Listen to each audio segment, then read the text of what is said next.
Hello, I'm Buck Gwynn, and I'm your host for this show, The Cabins of Fish Canyon. From the early 1900s to the late 1970s, people were looking for a place to get away from the city, from the hustle and bustle of city life.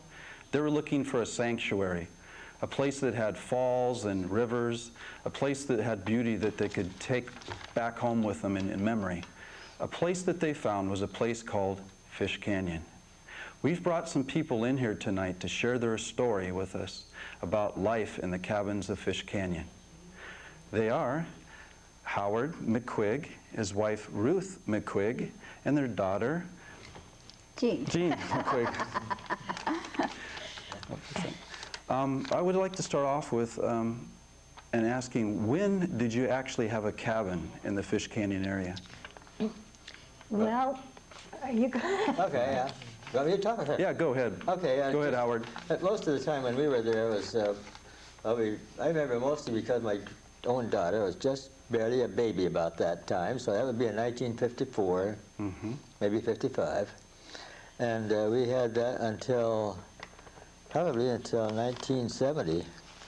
Maybe my wife didn't. It was 69 after the big fire and then the flood that So changed the canyon. You actually had a cabin up there from during that big fire that they had. Yes, and a couple of floods afterwards. Yes. I see. The fire came up through there, and it just, well, I was coming up from El Monte myself, this particular fire that destroyed the canyon. And I was driving up from El Monte. I worked in El Monte, and I was on my way home in the afternoon. And as I remember, I first noticed that smoke was at the beginning of the canyon, at the mouth of the canyon, and by the time I got to Monrovia, it was at the top of the canyon. So it took about 20 minutes to go that length of that canyon, which must have been turning into a blast furnace. I see. It's the only way I can see it, because everything in that canyon was turned to ashes except for a few scattered, miraculously saved cabins, I guess. Wow, just skipped some. Ours just happened to be one of them. Skipped some and took some. Wow. But the fire was that through so hot that we had a glass, well, all glass type, opaque glass outhouse, about 15 feet from the cabin. And the fire took that out and made ashes and some molten glass, which dribbled down on the side like icicles later. And yet the cabin was spared. How that could be, I have no idea. Thank goodness. But in reading the material and researching, I found out that there was a cabins association there. And Ruth, I found that you were a secretary of this association. That's right. And could you tell us or give us a little bit of insight, what was this association about? Well, there at that time, as I recall, there were about 30 to 40 cabins in which people would come up. Some of them, like the Burgoons, were there almost all the time. Others just came up for weekends, and others came up very seldom. But we banded together to help keep the trails clear so that people could go, to cope with people that were up there and did things they shouldn't, like lighting campfires and that sort of thing. And it was just for the betterment of the cabin and the fellowship of it, too. As I recall, we had some potlucks, and we get together so that the kids could play. Did you do things together as far as maintenance, keeping up the trail, moving things around? It was usually people would take care of their own trail that was to their own cabin, and maybe so much like Dick Goss had a cabin, and I would usually start down where halfway between our place and Dick's, and then work on up and then on up to halfway to the next cabin. And the others pretty much did the same thing. Earlier, when we first went up there, there was an interesting gentleman called Old Jake, a miner. And he felt that there was Spanish gold buried up in the canyon. And he would look for it, but he also maintained the trails. And because of our younger daughter was only about 2 years old, he was especially careful to keep the trail passable up to our cabin. Jean, being the daughter and growing up there in Fish Canyon, can you share with us, first off, how old were you when you first started in the cabin there? And what can you share with us as far as how it was being a child growing up there? Well, I must have been about, 10 or 11 up until I went to high school. And I remember more playing around up there. I was interested in animals and everything, so. What kind of animals did you find up there? Well, we had, when we first started up there, there was fish. There was some nice-sized trout that tickled when you accidentally, on purpose, fell in, because we weren't supposed to swim because it was a water supply. But if you fell in, there was trout that would tickle you with their fins when they swam past.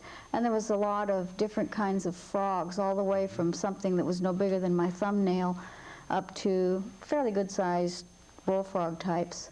And they were quite a chorus at night. And we found deer tracks. My brother saw some deer.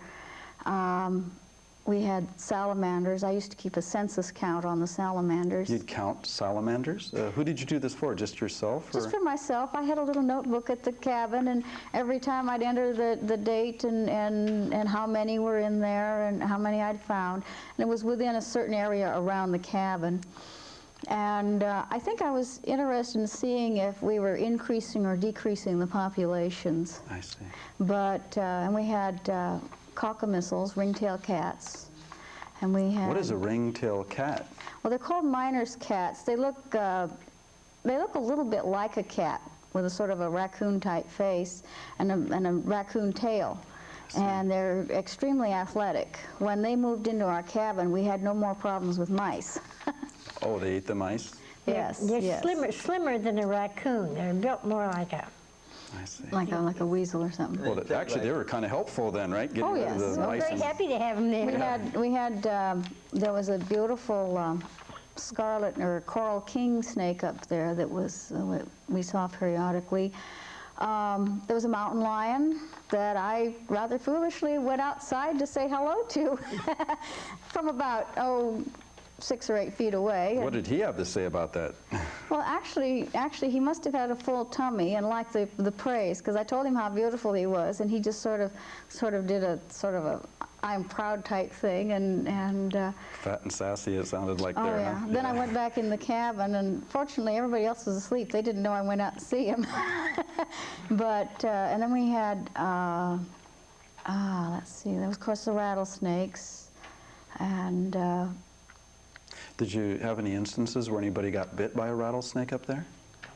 nobody actually got bit. We had some near misses. One time, on a rather chilly day, Mother was out gardening next to the cabin, and then she stood up and discovered she'd almost sat on a little baby rattlesnake. Oh, my word. And then another time, when we were hiking up the trail, there was some hikers that went ahead of us, a young couple with a little dachshund.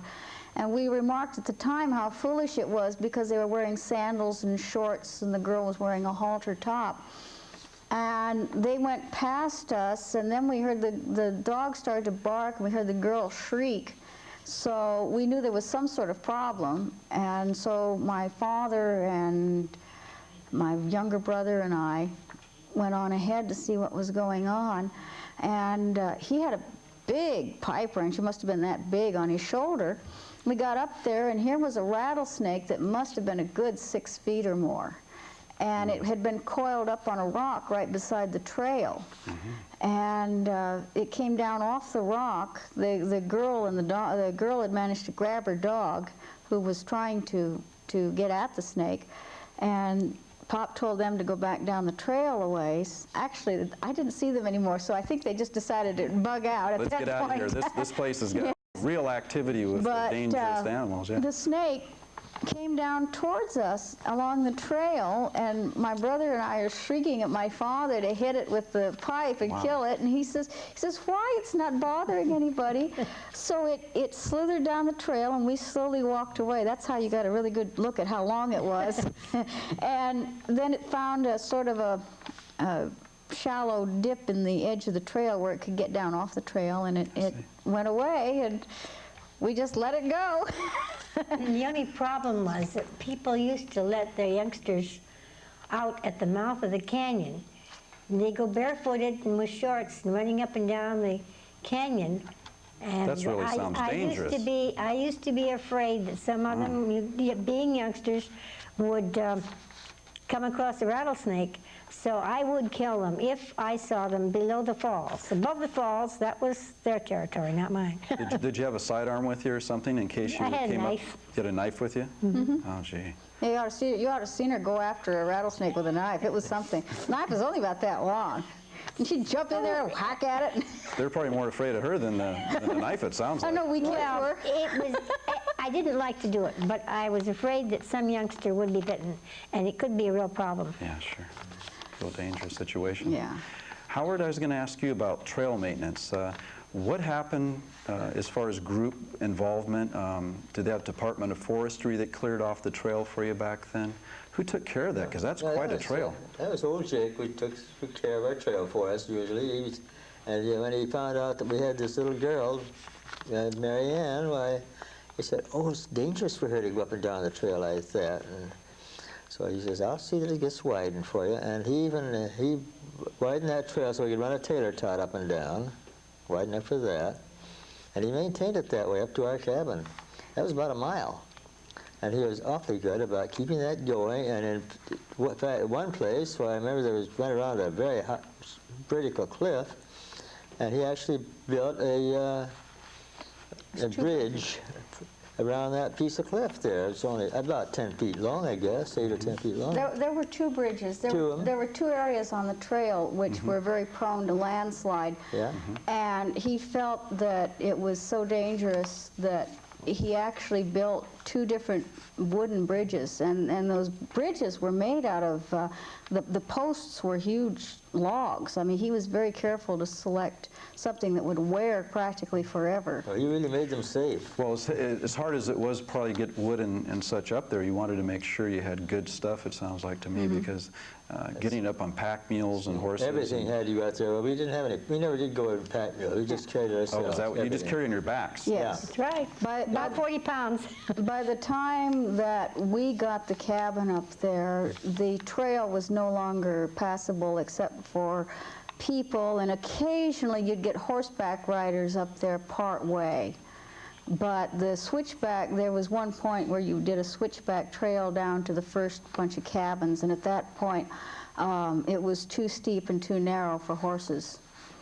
But Well, it seems with all those rocks and such, it'd be dangerous to take a horse up there. Maybe they're stronger in their feet than I am, but gee whiz. You're very dangerous. Yeah, Yeah. there's a lot of rocks, and if they're going through the water, there's so many rocks they could trip easily. well, they'd ride the horses on the trail.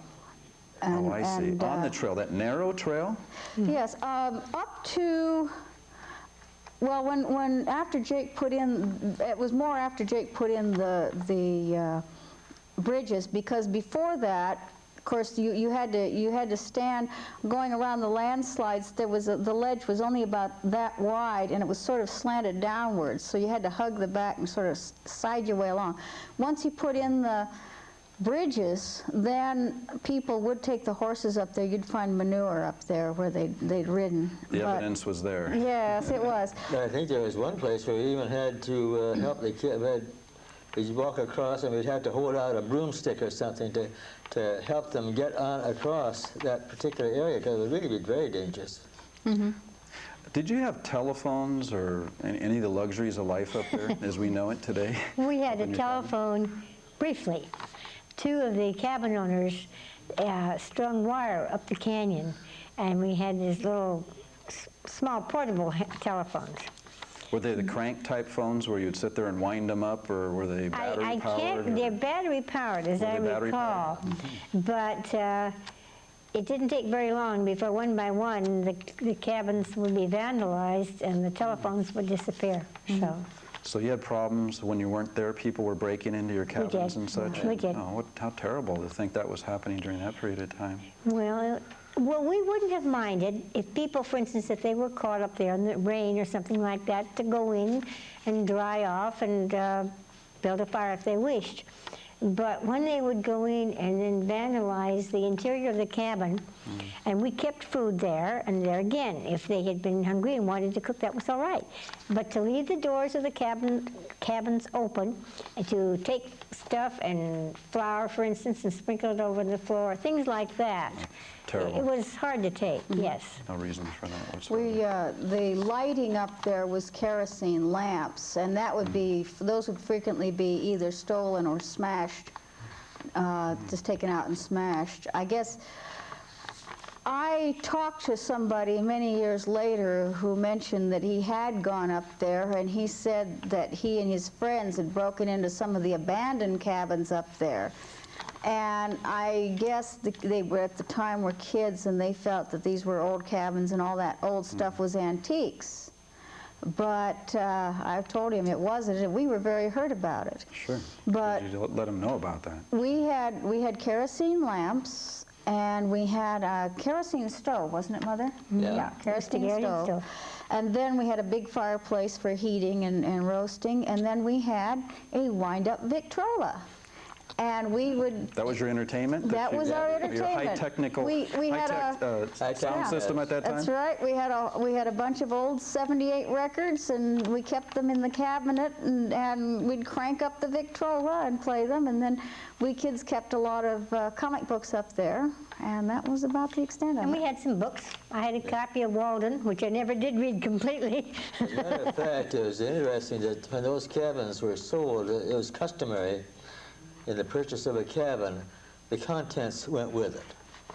Oh, all your furnishings and all that? Yeah, Yes. they were sold as is, furnished and everything. Because it's so tough to get it up there. I could just Yeah. imagine if you had That's to right. take your It's couch just and your not worth dresser and all getting that it up there. out. That's right. And so they were sold as, including furnishings.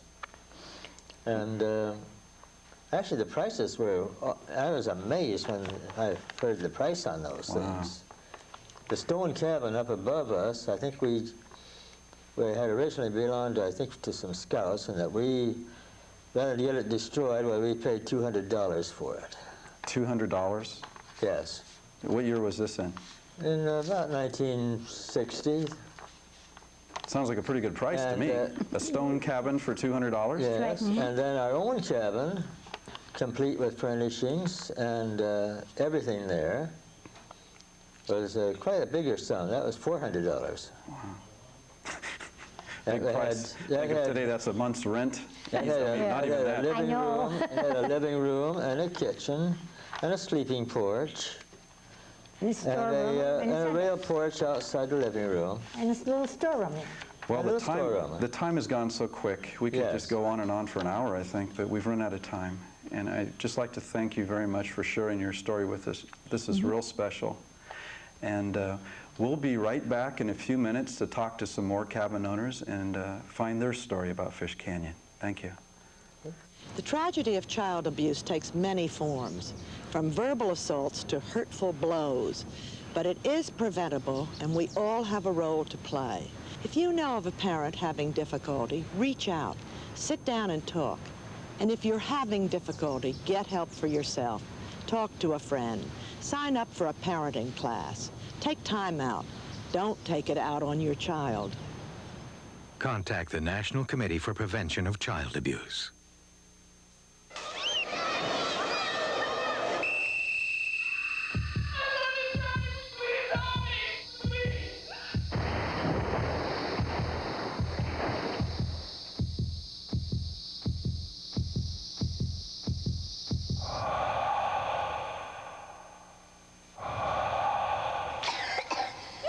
This is just one of the many parts you can play as a young Red Cross volunteer.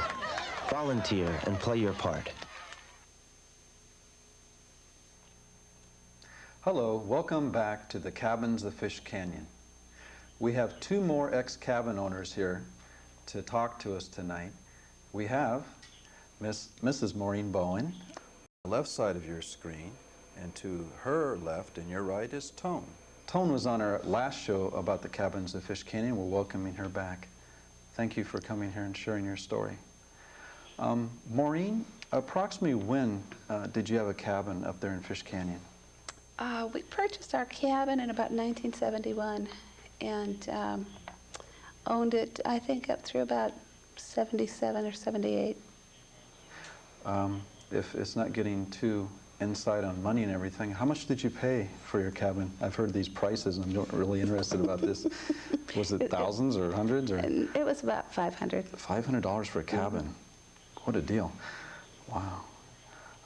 Did you have family up there? Did you raise family on weekends? Yes, I had 3 daughters, all very young when we first moved up there, or first bought up there. And then I had a baby while we were up there. So. Wow, so you used to carry the baby up there to your cabin? Yeah. Oh my gosh. What was the ages of your children when you first were up there? Were they all pretty young, or was there a variety there? Let me think now. Susie was about 6. Valerie was maybe 4, and Becky was just a baby. She was about 2. Now, this period of time that we're discussing with you is kind of late in the life cycle of Fish Canyon. How many cabins were up there during this period of time? There were 4 cabins at that time. Well, 5. The one at the falls, we kind of like to try to count, but we couldn't count it because there was no one there. It had been signed over to Boy Scouts, and there was no one occupying it. Oh, was that the famous stone cabin that was made out of stones? I see. And what happened up there? What kind of things did you do for entertainment up there? With all those children? Probably just watching the children alone was entertainment, but what did you do with all those children at that age group? That must have been hard to watch them. Well, we'd take, I don't know, nature hikes, and in the evenings we'd play cards. We taught them all how to play cards so that we'd have somebody to play with. Speaking of cards and such, reading. What did you do for entertainment up there? What did the kids do for entertainment? Was there cards as an adult type of thing to do? Yeah. Was there any activities with Scouts or anything along those lines? There was a lot of Boy Scouts and Girl Scouts up there from time to time. And both just up there day hiking and staying at cabins. Yeah, you had mentioned something to me about puppet shows or something like that. Oh yeah, the Girl Scouts from, Pico Rivera. We went up there a lot, and they stayed at Cabin 18, which was the Polly's cabin. And they had a wall between the bedrooms and the dining room, and there was a window cut out, and they'd have a little puppet show in this window and use that as a TV screen, like. Oh, neat. And all the other little kids would sit outside and watch this puppet show. Yeah. Oh, that was neat. Did you have a telephone? No. No, but there had been phone service up there. But I wasn't fortunate enough, I guess. You could say fortunate. Sometimes it's not. Right. It was an escape, a weekend retreat, a vacation home. Wow. Did you have an outhouse? Yes, that seems to be a big issue when you had a cabin. Did you have an outhouse? Yeah. I had a good-sized outhouse. And did it get used by other cabin owners, or how did they? I mean, you had hikers going through there, and. Well, hikers didn't usually want to use it, but sometimes other cabin owners might. Polly had a 2-seater. Wow. He was really in style. He had a 2-seater. A 2-seater. Outhouse. So you could sit next to somebody, imagine, with that. Yeah, yeah. Oh, I guess that would be a little nicer. It wouldn't be as boring. 2-seater outhouse. Man, that's the ultimate, huh? Yeah, I guess. Wow. Okay. Well. It was nice because you take one of the little kids with you. Oh, that's true. Great for potty training, huh? You sit just like I do and such. Yeah. We have some photos here to go over tonight with you, and this photo that I'm starting with here reminds me of a photo that we had on the hike to the falls of Fish Canyon. Yes. What is this photo of? Could you explain it to us? This is my husband and 3 of my daughters playing in the stream by our cabin. Wow. And looking for wildlife. And that's pretty much what was happening at that time. We had the salamanders in the water, and your daughter was with my grandsons. I see. Doing the same thing. Oh, and they just enjoyed theirs, chuckling away. In fact, I think this is a picture of your grandson with your daughter. Yes, it is. This is my daughter Valerie and Devin, and they're having a little lunch there by the stream. How neat.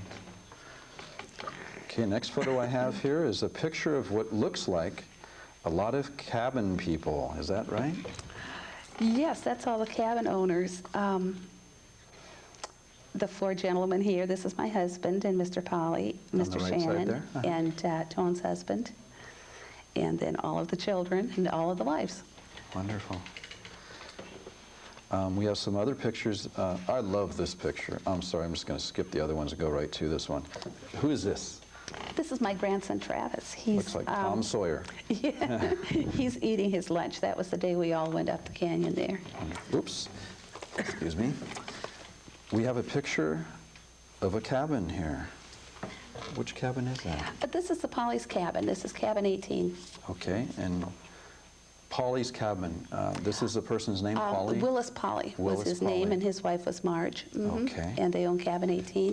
Was that near your cabin? Yes, yes, they were great friends of ours. Wonderful. And who's this gentleman? That's Mr. Polly. And I guess the distinguishing feature there is he's got one arm. He only had one arm, but he was just so devoted. He was always cleaning off the trail and doing some pruning on up through the canyon there so that people weren't inundated with greenery coming at them all the time. I see. He was he watched over the canyon, huh? Yeah. I see. Well, I've got some other pictures here that I think might have been a little bit before you had your cabin there, but some very interesting pictures of some destruction that happened in 1969. Yes, that was when they lost their cabin to the flood. Oh my gosh. They had a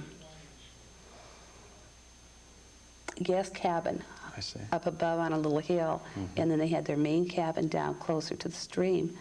And when the flood occurred, it washed off the main cabin, so they were left with only their gas cabin, which they enlarged and started using as a regular cabin then. It's nice that they were able to at least have one of the two cabins left, huh? Yeah, yeah. Did you want to tell them about what happened to the refrigerator? Oh, That was so There was a refrigerator in this cabin? well, we had Cervels, the old gas Cervel refrigerators. Gas refrigerator, of course. And then we all had butane tanks, and we'd carry up butane and run our Cervel refrigerators. You carried a butane tank up there? Butane tanks up here, yes. Hike with that on you? Wow. Yeah. Must have been a struggle. I have some pictures here of some real flood damage at the base of the canyon where the quarry is now. Can you tell us about this picture right here? This is the Polly's granddaughter. And what are they sitting on there? This was at the bottom of the canyon. They're sitting on a telephone pole that is still sitting upright, but you can only see maybe 2 feet of the telephone pole, and you can see the crossbars. They're sitting on the crossbars. And then they have a rocking chair on top of that. So there was a lot of sediment that came down out of the canyon. That was what washed down out of the canyon Incredible. that time. When this we is- went, yeah, go excuse ahead. me, when we went to pick up the pictures from Marge, because she's real sick, Polly's wife, she was telling us about all of these pictures, and she said that when they went up to see the cabin after the flood, they couldn't find that refrigerator. It disappeared. The Cervel refrigerator disappeared. The 4-poster beds disappeared. The only thing they could find from their cabin was a piece of carpet, and that was it. It's all gone. It was either washed underneath the debris or out into the ocean. She said it was just gone. Now, as I remember, those refrigerators were incredibly heavy. And so for that to just disappear. Yes, just disappeared. That was so interesting. Wow. Just disappeared. It was buried down there somewhere. Now, I know that having a cabin up there, that if you had one of these, you had something that was real special, and that is an outhouse. Here's a picture of an outhouse that looks like it's pretty extravagant. Some people are rubbing these outhouses in just because I didn't have one, you know. Oh, you didn't know, well. Yeah, this is the mean to. Polly's outhouse. It looks kind of nice, doesn't it? Oh, yeah, it's It's got all kinds of nice. fancy stuff around it. Lattice work. Tone, we've brought you back for this show because you were with the first Cabins of Fish Canyon show, and you have a letter there that's from Elizabeth Hoop, not really from her, but about her story. Could you tell us a little bit about what's on that letter there? Okay, what we're doing is that, really to give you an idea what's happening, is that Maureen and I didn't have any pictures of our own, just a few. And we thought we would like to contact the different cabin owners and put together a little scrapbook just for us. Okay. And some of the things that happened in the past. And so as we met Elizabeth last time, she's great, but she didn't tell everything that she had told me. So what we're doing is we're making little fishy news articles to put in our scrapbook. And this is what she told us. She says, I was 6 or 7 when I first went up with my folks to Fish Canyon in 1921 or 22. And this lady was on that first show, and she's just great. She says, my father Ed and his brother Emerson Langstaff built the cabin for my Aunt Grace. Her cabin was on the lower side of Ferncliff. And this was the name my folks gave the cabin that they bought. And she told me that I didn't put it in here. She said that the reason why they could buy this cabin, Ferncliff, because when they built her aunt's cabin right next to Ferncliff, that there was a man had a shower, portable shower outside, and it was so close he couldn't take showers out there anymore.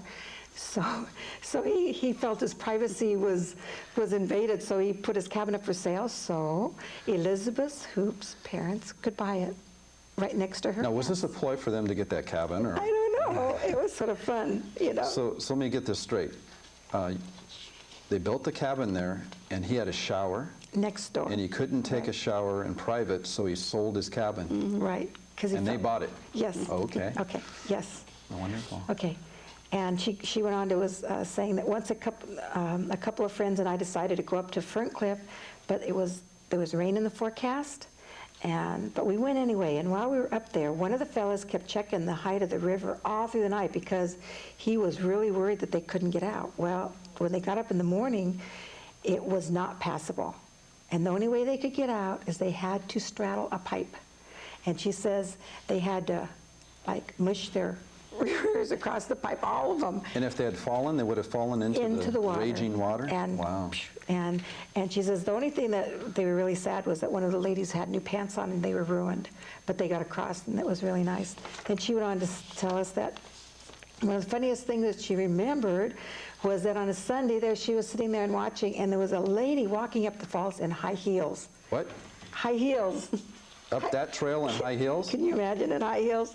And she says that it tickled them pink. And then she said that another time, she says there was this lady was walking down the path, going home with this beautiful bouquet of beautiful red flowers. And they thought that was so funny. She says, because she says they were poison oak. So he says, do you know what you're carrying? She says, oh yeah, I'm taking these down.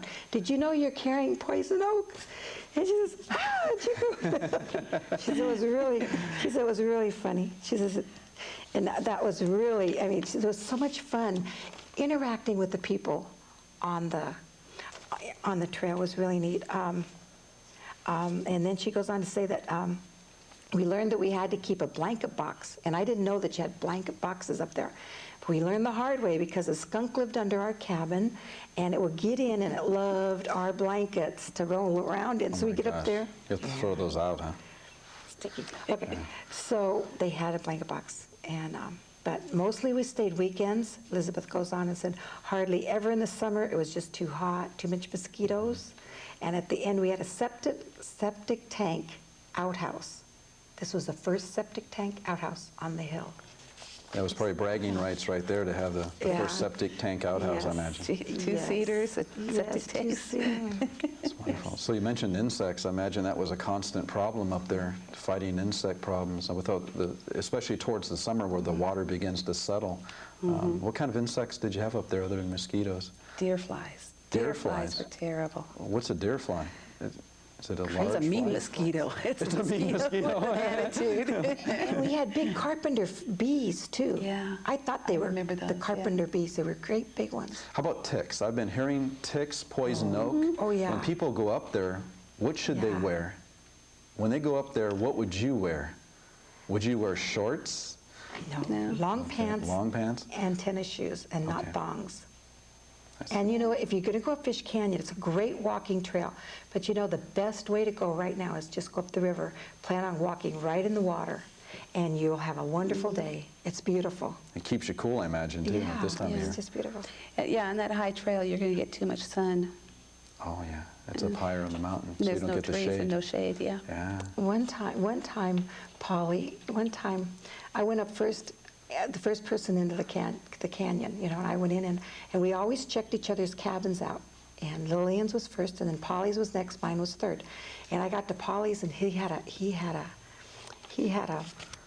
robbery, a break-in. Oh, no. And I went in there and I looked at it, and it was so dark in that cabin, and so I knew where he had his hammer and his nail, so I locked them all up. I fixed them up so good. Yeah, we did this for each other. We always did this. So then I went up to my cabin, and Butch, Maureen's husband, comes up, and he says, "Boy, that was the weirdest break-in that Polly had." And I went, "Yeah, when did he have this break-in?" I says, "I figured he was talking about the one before." And I said, "Well, I just locked him up." And he said, "What do you mean locked him up?" He said, "It was so weird." He says, "It looked like it was a breakout." And I says, "What do you mean?" I says, "I don't know what you're talking about." He says, "It looked like somebody was inside the cabin and tried to break out." What happened? I had got there and I had locked them all in. And somebody was in there? Inside, they were hiding. And Butch said, "This is the weirdest break-in. It looks like a breakout to me." How scary to think that you could have confronted this Yeah. person if you walked in, and oh my gosh. We thought it was funny. I think, well, yeah, at that point it's funny because you're looking back, but it's kind of scary in a way too. Butch wouldn't leave. He still rubs it in. So you kind of handled security among yourselves. You watched over each other's cabins, and you probably monitored the hikers that walked by and just let them know that you're there, and that you know, these cabins, there was people that had those cabins, I imagine. You mentioned water just a minute ago, and Maureen, you had told me something about the California Aqueduct had possibly fed this canyon too. Could you tell us a little bit more about that? Is it Colorado River? Or? There's an MWD tunnel that goes under the mountains, and it ends up over at the Santa Fe Dam. Okay. Now, it goes, it's a huge underground tunnel, and it goes under the mountains here in Duarte and Fish Canyon over to Morris Dam, and then there's a spur that goes off to the Colorado River. It's part of the aqueduct system. It goes under the mountains? Mm-hmm. Wow, that's incredible. And I think that was put in by the WPA. Wow, that must have been some project, my gosh, the amount of money it costs to do that. Maureen, I had something here I wanted to discuss with you. Yes. That really kind of showed the beginning of the end of the cabins of Fish Canyon. This was a letter from the U.S. Department of Agriculture, and it was talking about something that probably hit you pretty hard about that time. Yes, we had bought the cabin, and they were letting me know that they were not going to give us our lease, and that we would have just 5 years. Wow. So at the end of that 5 years, that's when the Department of Forestry decided to destroy your cabin? To destroy the cabins, uh-huh. And you fought this, I imagine? Yes, we did, yeah. We wrote a lot of letters. We went to a lot of meetings. One of the cabin owners went to Sacramento to plead with the state of California here. We seen attorneys. We did everything that we could possibly think of to fight them on this, but... So at the end of that 5 years, that's when they destroyed your cabins? Yeah. Mm-hmm. It's probably a real sore spot in your memories. Yes, it is. So that was the end of the cabins of Fish Canyon at that point in time. Yeah. What a sad story that it had to end up that way. A whole community just evaporated, you know, with explosives. Okay, well, I would like to read a little letter here, if I could find it. And this really kind of tells some of the frustration and fight that went on to keep the cabins of Fish Canyon going. This letter is dated November 25th, 1958, and it says, if you don't remember, that's when the fire occurred up there in Fish Canyon that wiped out a large percentage of the cabins. Yes. Dear President and members of Fish Canyon Association, due to the Fish Canyon catastrophe a short time ago that melted great dreams of the future and burned down untold sentimental values for me. I feel my interest in Fish Canyon has dwindled to a point where my future service could not meet your expectations. Please accept my resignation as Road Commissioner of Fish Canyon. Signed, Mr. Herbert O'Neill. And that was also the beginning of the end, I imagine, when the fires occurred. I mean, it was, the rebuilding went on and such. But the Cabin Owners Association, they always had a road commissioner. And I thought that was just terribly optimistic of them to keep a road commission job going throughout the years. Well, thank you very much, both of you, for coming here and sharing your story with us tonight. This has been real special. And thank you all out there watching this show and sharing this with us tonight also. And this has been real special to all of us. There's been a lot of energy here tonight and a lot of history of this area. Thank you very much, and good night.